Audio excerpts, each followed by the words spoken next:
Hello, traders. FX Pip Collector here. Today is Thursday, October 10th, and I'm going to be analyzing the US dollar Canadian, starting on the monthly, working my way all the way down to the 1 hour time frame for the full top-down analysis.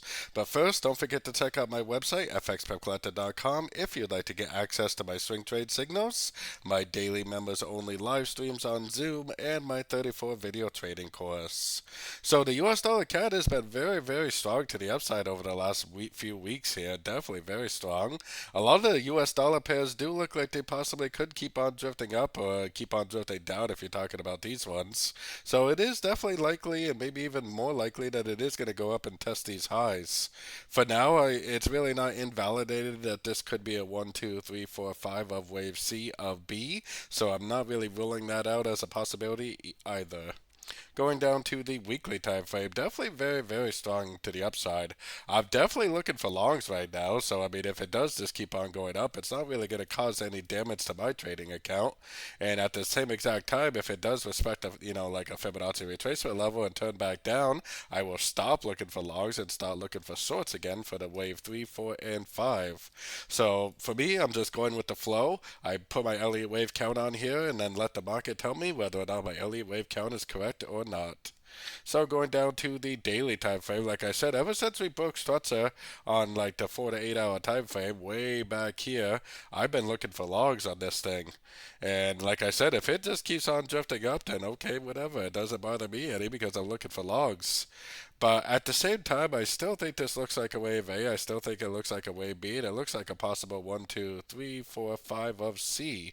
So if it does go up to one of these Fibonacci retracement levels, if it does make a nice break of structure at a fib level, then I will definitely still take it as the end of a wave 2, and I'll stop looking for logs, and I'll start looking for shorts again.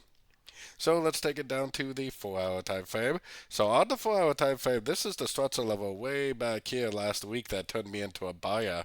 So really there hasn't been that many opportunities to get in. I mean, only a couple opportunities. Very, very strong trend. I think it's very obvious this is a 1, 2, and wave 3.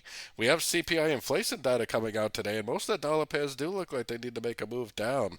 This one looks like the move down should just be a wave 4, so we'll have to see what it does, because this one really looks like it needs to make a wave 3, a wave 4, and a wave 5 to complete this possible wave C on the higher time frames. So taking it down to the 1 hour time frame, like I said, I'm definitely still looking for logs. There's been no break of sorts in this whole way up, so anybody trying to sort this thing hopefully has learned a lesson, because the trend is your friend. 1, 2, 3 waves down, go long.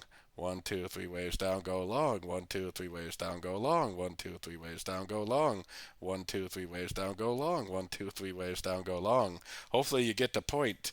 Until this thing actually goes down and breaks this structure right here, I am actually still looking for longs. If today's news causes a structure break, then I won't go short right away. I'll wait for a proper pullback. Patience is important. But once we get that structure break, if we get that structure break, I definitely will turn back into a seller, and then we'll just have to observe the market to see if it makes a wave 4 or whether it just continues the downtrend. So don't forget to join my free Discord channel, which is linked over here in the corner. And as always, thank you and happy trading.